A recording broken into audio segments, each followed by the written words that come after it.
Okay. A steel connecting rod is subjected to a completely reversed axial load of 1600 MPa. Suggest the suitable diameter of the rod using a factor of safety 2. The ultimate tensile strength of the material is 1100 MPa and yield strength 930 MPa. Neglect column action and the effect of stress concentration. So stress here the stress concentration is negligible. Okay, Kf is equal to 0. Okay, and here the cyclic load is completely reversed axial load. Completely reversed axial load. It means the stress varied from, or the load varied from tensile to compressive or compressive to tensile. Okay, so that nature, that the stress or load nature vary from tensile to compressive and compressive to tensile. Okay, completely reversed. That sentence meaning. Okay, so completely reversed అని మన క్వశ్చన్లో కనిపిస్తే meaning ఏంటంటే tensile నుంచి compressive నుంచి టెన్సైల్కి మనకి change అవుతుంది, nature change అవుతుంది. Okay, so very important point. So a problem మీరు సాల్వ్ చేసిన, వాట్ టైప్ ఆఫ్ ప్రాబ్లమ్ ఏదైనా. Okay, so design of fluctuating లోడ్స్లో మీరు Goodman, Soderberg or Gerber parabola, so ఈ ప్రాబ్లమ్స్ ఎప్పుడైనా సాల్వ్ చేసినప్పుడు generally these components, generally the mission components generally subjected to cyclic loadings. Okay, cyclic loads generally మనం apply చేస్తాం బాడీకి. So body cyclic loading ఎప్పుడైనా experience చేస్తుంది, different types of cyclic loads ఉంటాయి.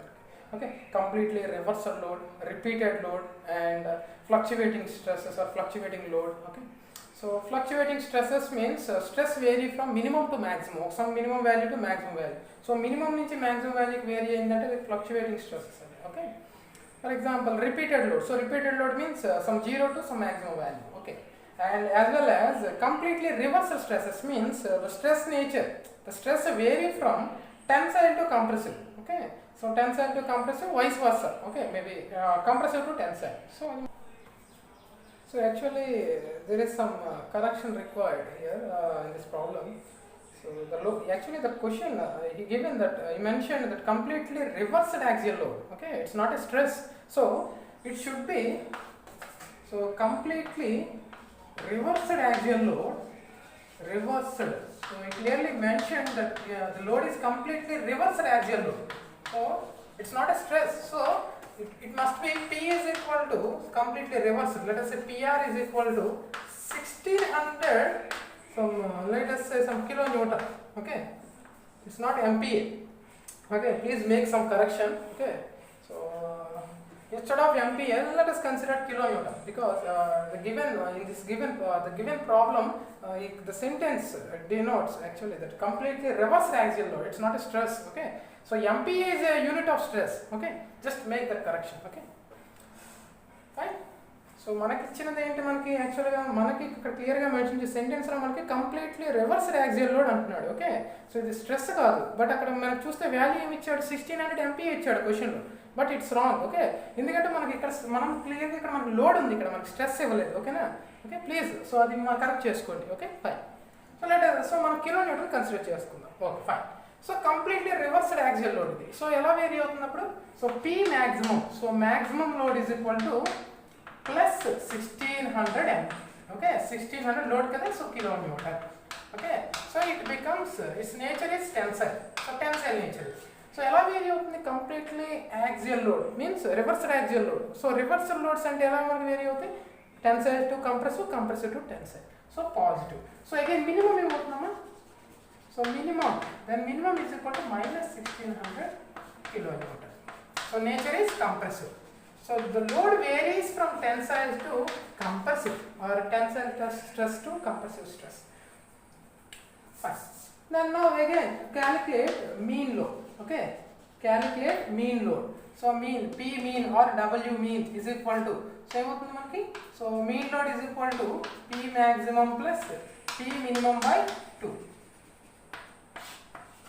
So it becomes 1600 plus minus 1600 divided by 2.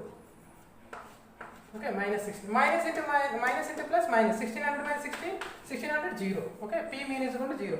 So variable stress, P variable, so PV, okay, P variable is equal to P maximum minus P minimum divided by 2 is equal to 1600 minus of minus 1600 divided by 2. So 3000, see minus into minus plus 1600 plus 16, 3200 divided by 2, it becomes 1600 kilonewton. Okay. So always remember, for completely reversed stress or completely reversed loading, that mean load or mean stress always 0. So here see the mean load, P mean is equal to 0. Okay. Now calculate mean stress and variable stress. So mean stress obviously, so mean load is 0. So mean stress sigma m is equal to mean load by area. So mean stress also 0. Okay. Since mean load is 0, then obviously that mean stress also 0. Now variable stress. So variable stress is equal to variable load by PV by area. Variable load by area. So variable stress is equal to variable load by area of the rod. Okay. So area of the rod is equal to, so PV divided by, again area of the rod for circular rod, pi by 4 into d square. Okay. So again, so PV variable load is equal to 1600. Okay. So 1600 kilonewton. Let us convert it into newton. So into 10 cube divided by pi by 4 means 0.7854 into this. Okay. Now, so again, what about remaining data? So factor of safety is also given, is equal to some value 2. Okay, factor of safety is equal to how much? 2. Yes. And ultimate strength is also given. Ultimate strength value how much? 1100 MPa. And yield strength sigma y is equal to, so 930 MPa. That's it. Is there any other data? No. So here stress concentration is negligible. Okay, we can take that Kf is equal to 0. I mean negligible. We didn't consider that value. So Kf is not considered, negligible. So factor is equal to 1. We can say 1. Kf is equal to 1. Factor means, okay, we can say 1 is equal to 1. No effect. So but here we can see that sigma is not given in the problem.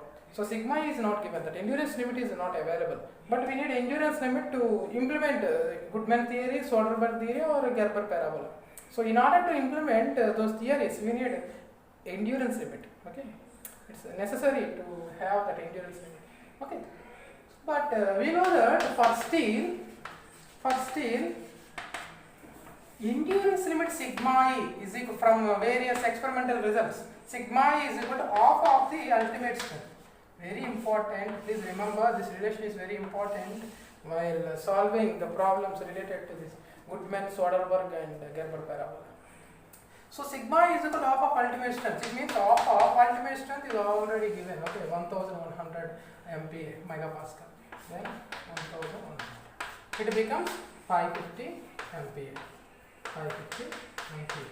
Sigma e is equal to 550. Sorry, sigma e is equal to endurance limit. Sigma e means endurance limit.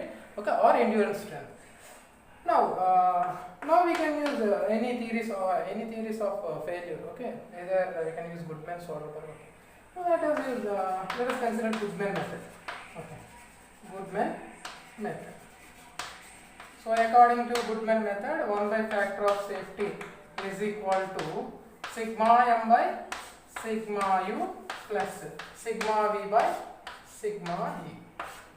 Okay. Obviously this term is 0. This term is equal to 0 because sigma m is equal to 0 means sigma m is equal to 0. So obviously this term is 0. This whole term is 0. Okay. So the finally sigma v by sigma e. Okay. So finally that 1 by factor of safety is equal to sigma v by sigma. Okay. Sigma m by sigma is equal to 0. The whole term is equal to 0 because sigma m is equal to 0. Okay. Now simply substitute. So 1 by factor of safety value is 2. Okay. And sigma v, what is sigma v? 1600 into 10 cube divided by 5 by 4 into d square. Okay. Into sigma e value 550. Okay. Now after rearranging, let us rearrange this term. D square. Okay. Here d means diameter of the steel rod. Diameter of the rod, okay, made of steel. Material is steel, okay. So d square is equal to, okay, now this 2, the denominator 2 is in denominator, and if you take to the right hand side, it comes to the numerator, okay. 2 into 1600 means 3200 into 10 cube divided by pi by 4 into 550. Now calculate this term, okay, and the value. So let us calculate, okay. So after calculating this term, the value is 7407.9, okay. So d is equal to root over 7407.9, and the final value is 86 mm. 86 mm. So hence the diameter of the rod d is equal to 86 mm. So you can do same procedure using Soderberg method, okay. You can solve, you will get same value, because where the sigma m by sigma y is also 0, okay. The only difference in Goodman and Soderberg theory is the terms, that ultimate strength, the design is based on ultimate strength, we go for Goodman method. If the design of the component is based on yield strength, we go for Soderberg method.